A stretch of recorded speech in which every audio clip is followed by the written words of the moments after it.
Hello everyone, welcome to Xylem banking. അപ്പൊ ഇന്നത്തെ ക്ലാസ്സിൽ നമ്മൾ ഡിസ്കസ് ചെയ്യാനായിട്ട് പോകുന്നത് നമ്മുടെ പ്രിലിംസ് എക്സാംസ് ഒക്കെ ഇങ്ങനെ കഴിഞ്ഞു വരികയാണ് അല്ലേ. സോ നമ്മൾ ഇനി ഫോക്കസ് ചെയ്യാൻ പോകുന്നത് മെയിൻസ് എക്സാമുകളിലേക്കായിരിക്കും. സോ നമ്മുടെ എക്സാമിന് വളരെ ഇമ്പോർട്ടന്റ് ആയിട്ടുള്ള ടോപ്പിക് ആണ് ഫ്രീ AI കമ്മിറ്റി എന്ന് പറയുന്നത്. കാരണം ഡിജിറ്റലി ഉള്ള കാര്യങ്ങൾ എക്സാമിന് ഇമ്പോർട്ടന്റ് ആണ്, അല്ലെങ്കിൽ ഡിജിറ്റലി വരുന്ന ഇന്നോവേഷൻസും കാര്യങ്ങളും ആർട്ടിഫിഷ്യൽ ഇന്റലിജൻസിൽ വരുന്ന കാര്യങ്ങളും ഒക്കെ നമുക്ക് എക്സാമിന് ഇമ്പോർട്ടന്റ് ആണ് എന്ന് നമുക്ക് ഓൾറെഡി അറിയാം. സോ ആ ഒരു കോണ്ടെക്സ്റ്റിൽ നമ്മൾ എന്തായാലും പഠിച്ചിരിക്കേണ്ട ഒരു ടോപ്പിക് ആണ് ഫ്രീ AI കമ്മിറ്റി എന്ന് പറയുന്നത്. നമ്മൾ PO എക്സാം ആണെങ്കിലും ക്ലർക്ക് എക്സാം ആണെങ്കിലും ക്ലറിക്കൽ ലെവൽ വരുന്ന എക്സാം ആണെങ്കിലും മെയിൻസിന് ഇമ്പോർട്ടന്റ് ആയിട്ടുള്ള ടോപ്പിക് ആണ് ഫ്രീ AI കമ്മിറ്റി എന്ന് പറയുന്നത്. സോ എന്താണ് ഈ ഫ്രീ AI കമ്മിറ്റി എന്ന് പറയുന്നത്? സോ അതായത് നമ്മുടെ ഫിനാൻസ് സെക്ടറിലുള്ള എത്തിക്കൽ AIയുടെ, അതായത് ആർട്ടിഫിഷ്യൽ ഇന്റലിജൻസ് എന്ന് പറയുന്നത് വളരെയധികം ബൂം ചെയ്തു വരുന്ന ഒരു സംഭവമാണ് അല്ലെ. സോ നമ്മുടെ ബാങ്കിങ് ആൻഡ് ഫിനാൻസ് സെക്ടറിൽ എങ്ങനെ എത്തിക്കൽ AI, അതായത് നമ്മുടെ കസ്റ്റമറിനോ ബാങ്കിൽ ജോലി ചെയ്യുന്ന ആൾക്കാർക്കോ ബാങ്കിനോ യാതൊരു പ്രശ്നവും വരാത്ത രീതിയിൽ, ഇതിനെ നെഗറ്റീവായി ഇമ്പാക്ട് ചെയ്യാത്ത രീതിയിൽ എങ്ങനെയാണ് AIനെ ഉപയോഗിക്കുക എന്നുള്ള കാര്യമാണ് ഈ ഒരു ഫ്രീ AI കമ്മിറ്റി ഡിസൈഡ് ചെയ്യുന്നത്.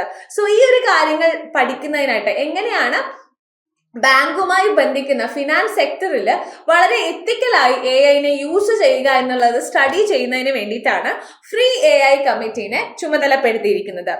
സോ ഇവിടെ വായിക്കാം, reserve bank of India December 6, 2024 framework for responsible and ethical enablement of AI in the financial sector അല്ലെങ്കിൽ ഫ്രീ AI കമ്മിറ്റീനെ കുറിച്ച് ഫ്രീ AI കമ്മിറ്റി രൂപീകരിച്ചിരിക്കുന്നത്.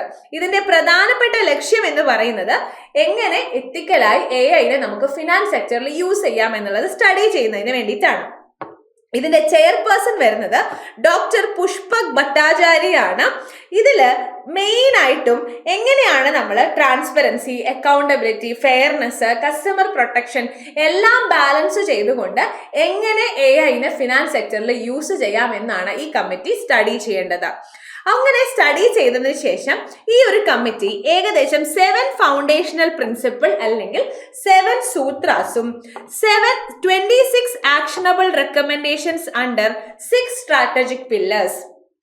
അപ്പൊ ഈ 7 ഫൗണ്ടേഷണൽ പ്രിൻസിപ്പിൾ അല്ലെങ്കിൽ സൂത്രാസ്, അത് കൂടാതെ തന്നെ 6 സ്ട്രാറ്റജിക് പില്ലേഴ്സും കൂടിയും ഇവര് റെക്കമെൻഡ് ചെയ്തിട്ടുണ്ട്. അപ്പൊ 7 സൂത്രാസ് എന്ന് പറയുന്നത് ഫസ്റ്റ് എന്താണ്? Trust is the foundation. Second വരുന്നത് people first, innovation over restraint, fairness and equity, accountability, understandable by design and safety, resilience and sustainability. അത് കൂടാതെ തന്നെ 6 സ്ട്രാറ്റജിക് പില്ലേഴ്സും ഉണ്ട്. അപ്പൊ ഇതില് നമ്മൾ ഏറ്റവും ഇമ്പോർട്ടൻസ് കൊടുക്കേണ്ട കാര്യമാണ് ഈ 7 സൂത്രാസ് എന്ന് പറയുന്നത്. നമുക്ക് ഓരോന്നായിട്ട് നോക്കാം. Trust is the foundation. AI system എന്ന് പറയുമ്പോൾ എന്തായിരിക്കണം? മസ്റ്റ് ബി ട്രസ്റ്റ് ബിൽഡ് ചെയ്യണം എന്നുള്ളത് വളരെ ഇമ്പോർട്ടന്റ് ആയിട്ടുള്ള കാര്യമാണ്. ഇഫ് നിങ്ങൾ ആലോചിച്ച് നോക്കുക, ഇപ്പൊ AI ബേസ്ഡ് ആയിട്ടുള്ള ഒരു ക്രെഡിറ്റ് സ്കോറിംഗ് മോഡൽ ആണെങ്കിൽ അതിൽ എങ്ങനെയാണ് ക്രെഡിറ്റ് സ്കോർ കാൽക്കുലേറ്റ് ചെയ്യുന്നതെന്ന് വളരെ കൃത്യമായിട്ട് എഴുതിയിട്ടുണ്ടാവണം. അങ്ങനെ കൃത്യമായി സ്റ്റേക്ക് ഹോൾഡേഴ്സിനും കസ്റ്റമേഴ്സിനും മനസ്സിലാവുന്ന രീതിയിലായിരിക്കണം ഇതിലുള്ള കാര്യങ്ങൾ എന്ന് പറയുന്നത്. സോ അങ്ങനെ മാത്രമേ പതിയെ നമുക്ക് ട്രസ്റ്റ് ബിൽഡ് ചെയ്ത് കൊണ്ടുവരാനും ആൾക്കാർക്ക് ഇതുമായി ഒന്ന് യൂസ്ഡ് ആവാനും സാധിക്കുള്ളൂ. നെക്സ്റ്റ് വരുന്നത് people first. AI should enhance human decision making, not replace it എന്നാണ് പറയുന്നത്. അതായത് ഇപ്പൊ ബാങ്കുമായി ബന്ധപ്പെട്ട ഒരു കസ്റ്റമർ സർവീസ് സെക്ടർ ആണെന്ന് വിചാരിക്കാം. സോ ഈ ഒരു കസ്റ്റമർ സർവീസിൽ നമുക്ക് എന്ത് ചെയ്യാം? പകല് മുഴുവൻ അവിടെ ആൾക്കാരെ ഹെൽപ്പ് ചെയ്യുന്നത് ഹ്യൂമൻസ് ആയിരിക്കണം. അതിനുശേഷം വരുന്ന രാത്രി സമയങ്ങളിൽ ഇപ്പൊ എല്ലാ സമയവും മനുഷ്യന്മാർക്ക് അവൈലബിൾ ആവാൻ പറ്റത്തില്ല അല്ലെ. സോ 24/7 സപ്പോർട്ട് എന്ന് പറയുമ്പോൾ അവിടെ പകല് മുഴുവൻ മനുഷ്യന്മാരും രാത്രിയുള്ള സമയങ്ങളിൽ ഹ്യൂമൻസിന് അവൈലബിൾ ആവാൻ പറ്റാത്ത സമയം മാത്രം അവിടെ AI വെച്ചിട്ടുള്ള ചാറ്റ് ബോട്ട് വെച്ച് റീപ്ലേസ് ചെയ്യാവുന്നതാണ്. അതുകൊണ്ടാണ് പീപ്പിൾ ഫസ്റ്റ്, എപ്പോഴും കൺസിഡറേഷൻ ഫസ്റ്റ് ലഭിക്കേണ്ടത് മനുഷ്യനായിരിക്കണം എന്ന് പറയുന്നത്. Next innovation over റെസ്ട്രെയിന്റ്.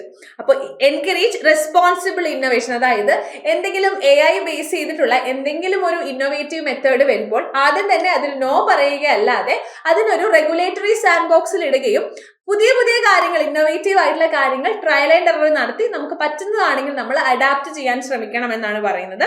Next fairness and equity. അപ്പോൾ ensure AI outcomes are free from bias. അതായത് ഇപ്പൊ ബയാസ്ഡ് ആയിട്ട് എന്ത് ചെയ്യാൻ പാടില്ല, AI തീരുമാനങ്ങൾ എടുക്കാൻ പാടില്ല എന്നാണ് പറയുന്നത്. ലൈക്ക് ഇപ്പൊ നമുക്ക് ഒരു ഇൻഷുറൻസ് പോളിസി സജസ്റ്റ് ചെയ്യണം. അപ്പൊ AI എപ്പോഴും ഒരു ഇൻഷുറൻസ് പോളിസി മാത്രം സജസ്റ്റ് ചെയ്തുകൊണ്ടിരിക്കുകയാണ്. സോ പിന്നീട് കസ്റ്റമർ അവരുടെ വെബ് പേജ് പോയി നോക്കുമ്പോഴാണ് മനസ്സിലാകുന്നത് ഓക്കെ അവർക്ക് പറ്റുന്ന രീതിയിലുള്ള വേറെ ഇൻഷുറൻസ് പോളിസികൾ ഉണ്ടായിരുന്നു എന്ന്. അങ്ങനെ മനസ്സിലാകുമ്പോൾ അത് വീണ്ടും ഇഷ്യൂ ക്രിയേറ്റ് ചെയ്യും അല്ലെ. അതുകൊണ്ട് എന്ത് ചെയ്യാം, പ്രോപ്പറായി സ്റ്റഡി ചെയ്ത് യാതൊരുവിധ ബയാസിനും പെടാതെ എഐക്ക് എന്ത് ചെയ്യാൻ പറ്റണം, ഓരോ കാര്യങ്ങൾ കസ്റ്റമറിന് സജസ്റ്റ് ചെയ്യാൻ പറ്റണം. ഇപ്പൊ ഇൻഷുറൻസ് പോളിസി ഞാൻ ഒരു എക്സാമ്പിൾ എടുത്തതാണ്, അതാണ് അൾട്ടിമേറ്റ് ആയിട്ട് ഉദ്ദേശിക്കുന്നത്.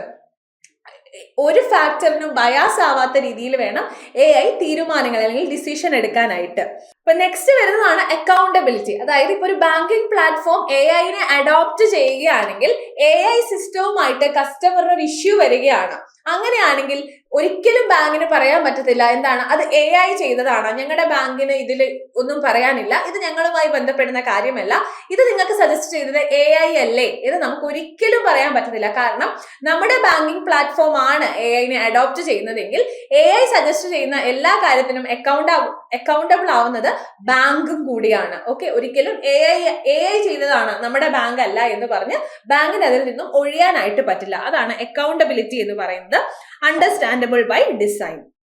ഓക്കെ, അപ്പൊ എല്ലാവർക്കും മനസ്സിലാവുന്ന രീതിയിലുള്ള കാര്യങ്ങളായിരിക്കണം ഡിസൈനിൽ വരേണ്ടതെന്നാണ് പറയുന്നത്.